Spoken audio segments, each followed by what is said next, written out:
What is happening, everyone? Welcome back to the channel. KG is back. It's transfer talk time and an update in Glen Kamara's situation, or possible update, I should say.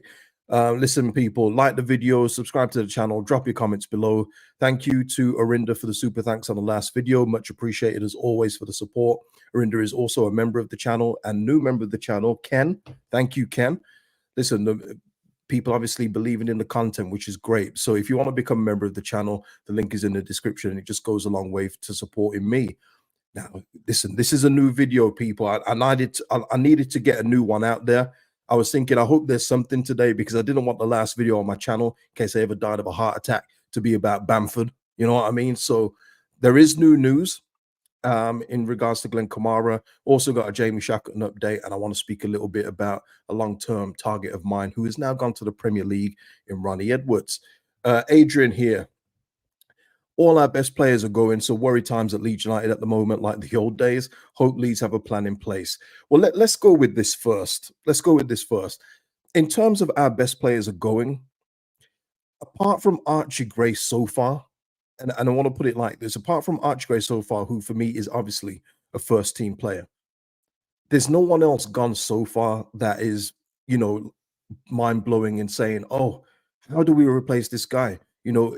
There is no one here. And the guy we talk about today, Glen Kamara, I don't look at him, and again, you have to say this, otherwise people think you're hating. I think Glen Kamara is a good player. I just feel that he is more than replaceable, and I feel that we need to upgrade in one of those positions. And whether it's him, Gruev, certainly not Ampadu, we need a different kind of midfielder, and one of them has to go. It doesn't make sense to have three defensive midfielders. It just doesn't. So if you're talking about Glen Kamara being one of the best players, I disagree. He was very good for us at times last season, but he fell away towards the end of the season. Sometimes the game was just passing him by. If you're talking Somerville, then yeah, that's a whole different conversation. Then you're talking, how do we replace 20 goals? How do we replace such a driver in play? How do you replace that touch of class that is above everything else in this division? It's tough to, isn't it? But when we're talking Glen Kamara, for me, I don't think he's one of our best players. I haven't seen that yet, Nigel, but we'll keep an eye out for the Rutter one. I hope not. Now, Adrian here, this is where you're talking, where you go, oh, no, not Jorginho. I really hope that we can keep Jorginho this season. We're talking X factors along with Somerville. Before his hernia operation, Jorginho was an X factor in this league and will be again. And I put anything on it that he'll get more goals this season. I think he'll work on his game, and he'll be even more lethal. Not in a striker role though, but yeah, we'll have to wait and see if Brighton do come back in.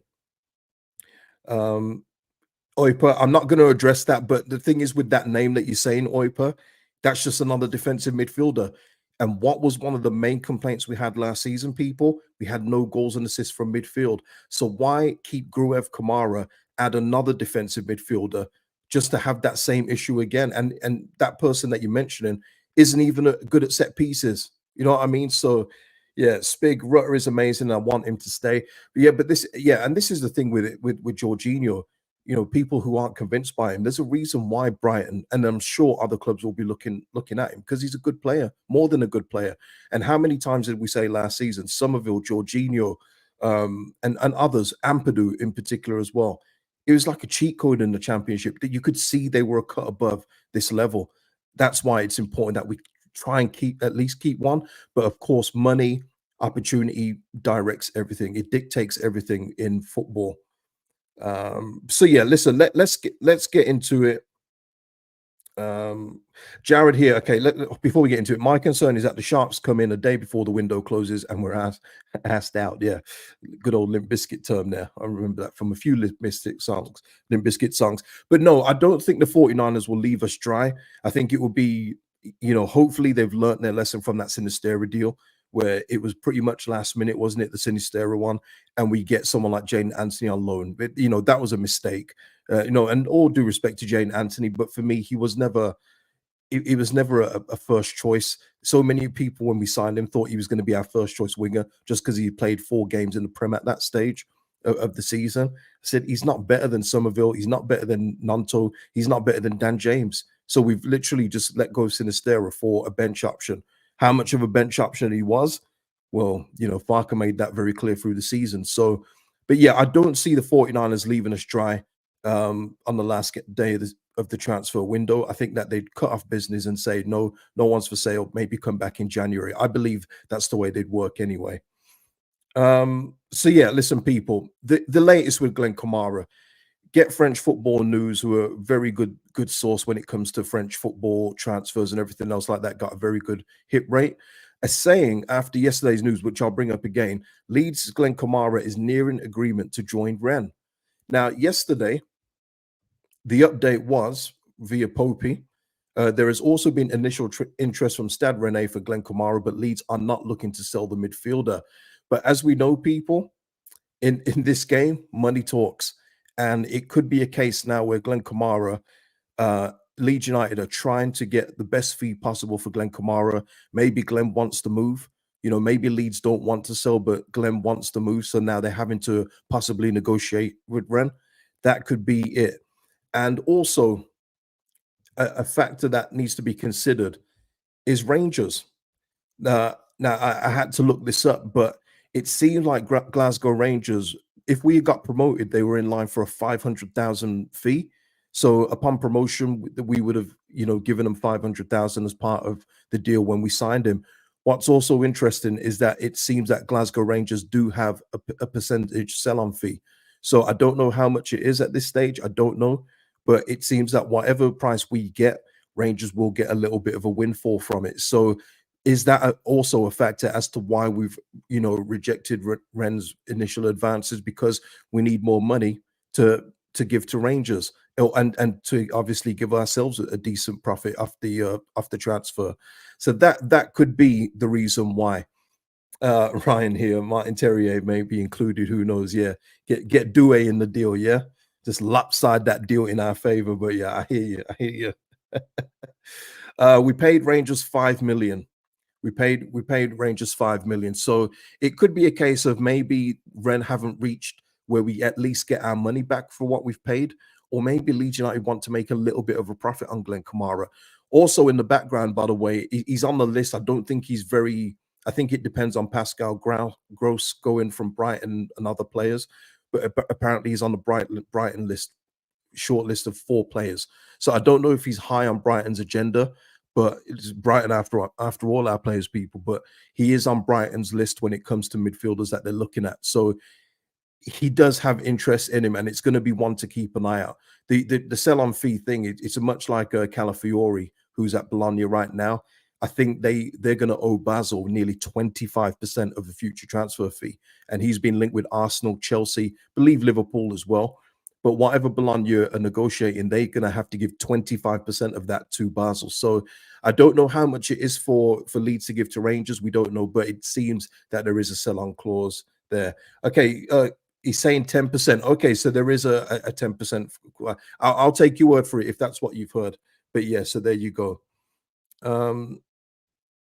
Hyru here. Who would you rather stick around, Kamara or Gruev? For me, I've said it all along. I've said Gruev the whole time. I just feel that with Gruev, what you're getting if Ampadu doesn't play is you're getting pretty much a like for like, but Ampadu is a more rounded, complete player, definitely a better passer of the ball. But with Gruev, what you get there is you get someone that, for a large percentage of the season, people, especially when we were on that unbeaten run, cleaned up a lot in front of the defense. And it's that job that goes unnoticed. It's that job that people don't really take much, notice of until they mess up, Alan, like he did against Southampton twice. Which were very costly. But overall, for me, Gruev just tidied everything up, especially at this level. I think it's a no-brainer to keep him if we can, but we know he also has interest elsewhere. For me, Glen Kamara, I just feel that you could replace him. Like I've said at the top of the video, I don't see Glen Kamara as one that goes and you go, ooh, how do we replace what Glen Kamara gives us? I think you can get what Glen Kamara gives us and much more from a much more rounded midfielder that is dangerous on open play assists, goals, set pieces. I think you can just replace Glen Kamara more. Maybe Gruev is replaceable as well, but I think if you're talking some of the names that people have been talking about, it's a very expensive replacement, and I don't think we need to spend that much money for an Ampadu backup. Yeah, I feel that too, Darren. Overall, I feel Gruev was more consistent than Kamara. And listen, again, not taking anything away from Kamara, he was really, really good in the first few months he played. I mean, he looks so silky, he looks so composed, but he kind of lost it towards the end of the season, like so many did as well. But you just saw that his game, if you're not getting that from Kamara, that high press, that high intensity press with balls around the corner, there's not much else to his game. I think he's a fine footballer, but I wouldn't be sad to see him go. I just hope that Leeds get the best deal possible. And for anyone thinking we're not going to replace any of these players, I think that's just, I think you're over worrying. Listen, if we don't replace the players, I'll be with you at the end of the window going berserk. But I'm cool. I'm calm about it. Celtic fan Marcus, Rangers getting money out of this kills me. It's business, business. So yeah, so there is that. I think that is it with Kamara. If there's anything else, people, put it in the comments below, and we'll talk about that then in the comments. Somebody else who is leaving, Jamie Shackleton, is set to leave. Now, people, I know there's a story about Liam Cooper going around, but I've got to say, until it's confirmed by a few other more reliable sources, we'll leave it there. We'll leave it there in terms of Liam Cooper. But as we speak right now, he has not re-signed a contract as of yet. But Jamie Shackleton has agreed to deal with Sheffield United. He has completed his medical, and he is going to S2. And I think it's a great move for Jamie Shackleton. I think it's a really good move for him, and I'm happy for him. I'm happy that he didn't accept the Leeds United offer because he wasn't going to get football here. So I commend him for that, because it would have been easy for Jamie Shackleton. He's got a new family, just to say, you know what, I'm comfortable. I want to stay at Leeds. I support Leeds. I'm going to stay. But he's going for the betterment of his career. He will definitely get games at Sheffield United. So yeah, all good for me. And look at, when you just look at Jamie Shackleton's career at Leeds, and this is courtesy of LUFC data as always, to say that he's been in the first team for 6 years and he has 94 appearances is pretty shoddy, and 78 of them in the league. And we've been in the championship this season for 46. Apart from his injury history, which is, he's pretty much like a young Forshaw in that sense, he just wasn't available. And every time that he was due to play a game, he'd have a glute problem. I remember that he had something with his glutes, or he had an illness, So look, we're not talking losing a key component of the team here. It's Jamie Shackleton, and who's to say that Charlie Crew doesn't come in and do more than Jamie Shackleton? It's not out the realm of possibility, is it? We may already have an internal replacement for Jamie Shackleton in Charlie Crew, as we know Daniel Farker likes him a lot. And yeah, exactly, Nige. No bitterness, no harsh words. Just good luck to him, honestly. And I really do commend him for taking the deal, because I thought he was going to take this Leeds United deal and just take up space, take up a wage where we need better in the team. We need better than Jamie Shackleton. So there we go with Shackleton. All the best to you. Let me see where we are next. Oh man, this one.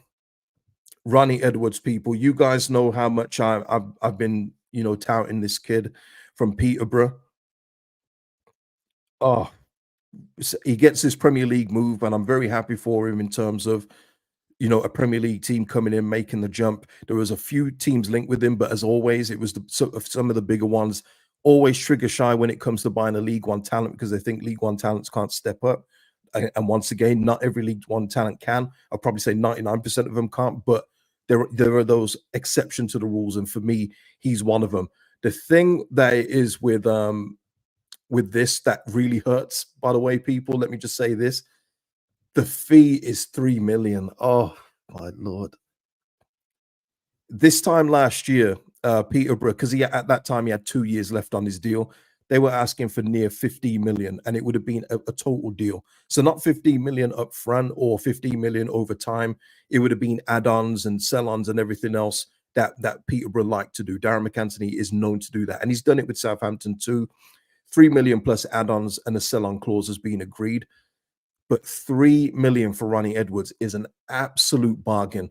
And you'll come back to me next year. I said it about Milos Kerkez when he went to Bournemouth. He was on my list if we had stayed up, that Leeds United should get a left back. He's now being linked with Manchester United, which is just shows you the talent level of Kerkez. But Ronnie Edwards for me is in that same thing. And you look at their recruitment so far. And this is in the Southampton pod, of course. Or I'm not even a podcast. I'm a YouTuber. So But you know, they've got Taylor Billis Harwood or Harwood, whatever his name is, from Man City, who was there on loan with him. I think they've signed him permanently. Ronnie Edwards. They're building a nice little stable defense there. We'll see how it plays out in the Premier League, but exceptional business to get Ronnie Edwards for 3 million. Darren here, why are we not in for this? Surely we can afford 3 million. Again, though, it's opportunity, Darren. Even if we was in for Ronnie Edwards, which obviously I don't think we would have been, because we've obviously signed Joe Rodon. We've still up in the air with Max Verber, Liam Cooper. But I don't think that if we going in for him and Southampton going for him, I think there's only one way. And you've also got to say as well, the way Russell Martin likes to play football, it suits a ball-playing centre-back like Ronnie Edwards. It does. It suits him down to the ground. It just shows you, though. I know he only had a year left on his deal, and that's 3 million, but that's what makes me just go with the Creswell thing a little bit more and hope that we can get more than 3.8 for a player, also an England under-21 international, but who has 3 years left on his deal. Not 1 year, 3 years. That's where it is for me. But we've messed Creswell up so much. His value is just down in the drain that we may get less or just over what Southampton paid for Ronnie Edwards, which is criminal. It is criminal. Ryan here, pressure on Farke is real this season. Oh, he'll know it as well, Ryan. I don't think anyone is.